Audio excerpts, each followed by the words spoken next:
자, 봅시다. 프린트. 자, 그래서 지금 그 중세국어에서 근대국어로 넘어갈 때 어떤 식으로 문자나 표기나 의문이나 어휘나 문법에서 어떤 변화가 일어나는지를 알아야 됩니다. 자세히. 자, 그러면 문자에서 일어난 변화를 먼저 한번 봅시다. 문자에서 보면 우선 중세국어의 특징을 보면 옛 이응이나 여린 이응, 반쯤 아래야, 순경은 비읍과 같은 글자가 존재했었지. 그리고 이런 글자가 소실된 순서도 알고 있어야 돼. 내신이기 때문에 굉장히 좀 약간 쪼잘하게 돼. 정확히 알고 있어야 돼. 그래서 여린 이웃이 먼저 없어지고 그 다음에 순경은 비읍, 그 다음에 반지음, 옛니응 아래야. 마지막까지 남아있었던 게 아래야지. 그리고 각자병서랑 하병병서자가 있었다는데 각자병서가 서로 다른 글씨를 합쳐놓은 거니 같은 글씨를 합쳐놓은 거니 내가 지난 시간에 했던 건데 우리 같은 글씨 그게 각자병서야. 쌍시옷 이런 거. 하병병서라고 하는 건 서로 다른 글씨 합쳐놓은 게 하병병서지. 그러면 근대국어로 가면서 어떤 변화가 일어났느냐. 반치음이 소실되었고 그 다음에 옛 이응의 글꼴은 이응으로 바뀌게 돼. 이응으로 변함. 그리고 아래아는 형태만 남아있고 음가가 없어지게 돼.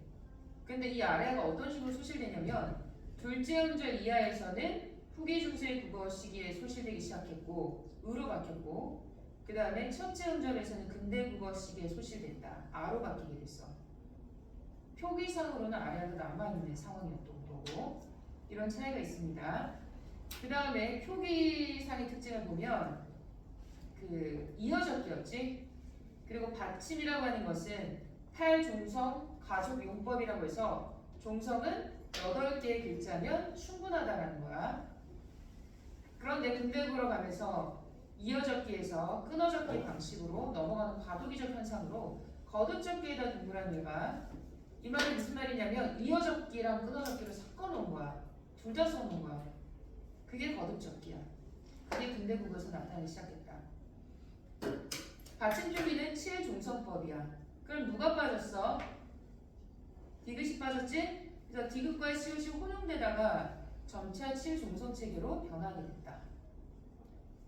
그 다음에 의문의 특징에서는 중세국어에서 된소리가 등장했고 어두 자음분이 있었고 모음조화는 엄격히 지켜졌고 성조가 있어서 방점을 찍어서 표시했다라고 했지. 근데 근대국어로 가면서 어두자음분이 소멸하기 시작해. 그리고 어두자음분의 표기에 혼란이 나타나기 시작하고 모음조화가 문란했다는 건 어떤 단어는 모음조화를 지키고 어떤 단어는 지키지 않고 다 섞여 있는 거야. 그리고 성조화 방점이 소실되고 원수 모음어가 뭐였어? 물, 불, 풀 이런 거지. 원수 모음어. 그 전에 원수 모음어 이러지 않아서 물, 풀이었지. 그 다음에 구개음어가 진행되기 시작했고 된소리대기 현상이 일어났다.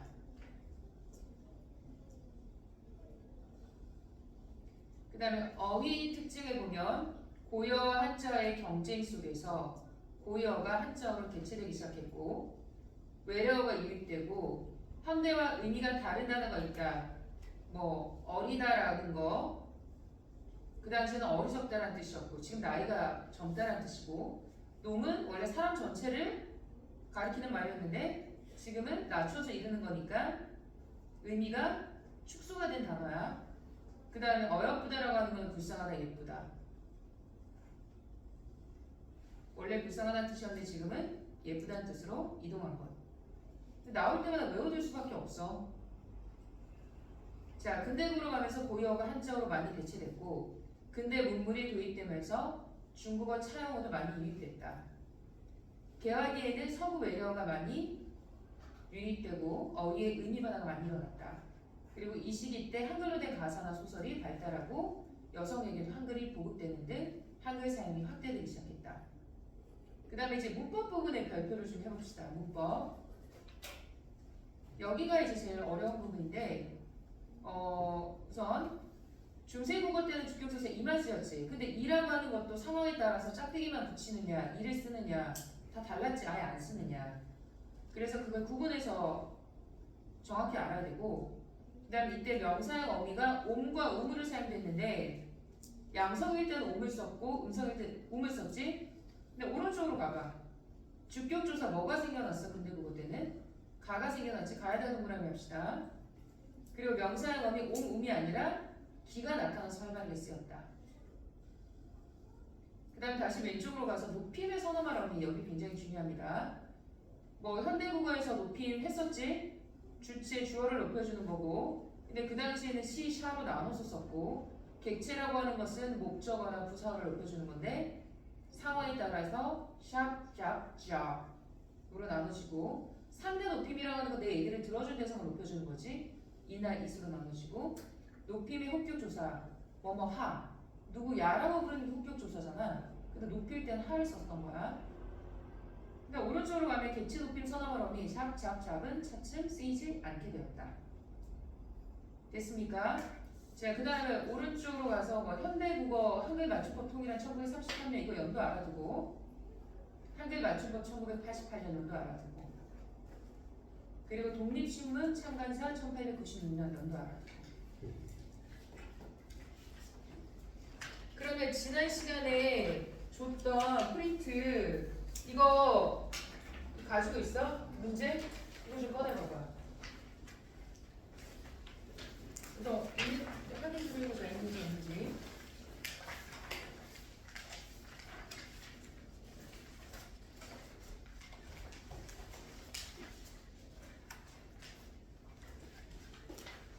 혹시 없는 사람?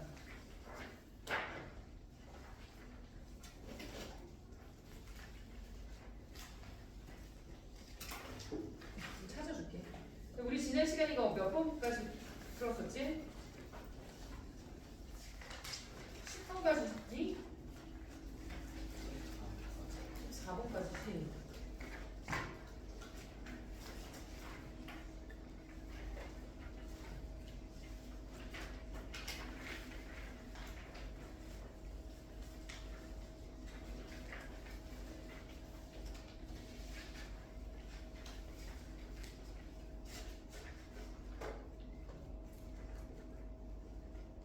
(15) 에서 23번까지만 들어. 15에서 23번까지. 하나 좀 몰라줘.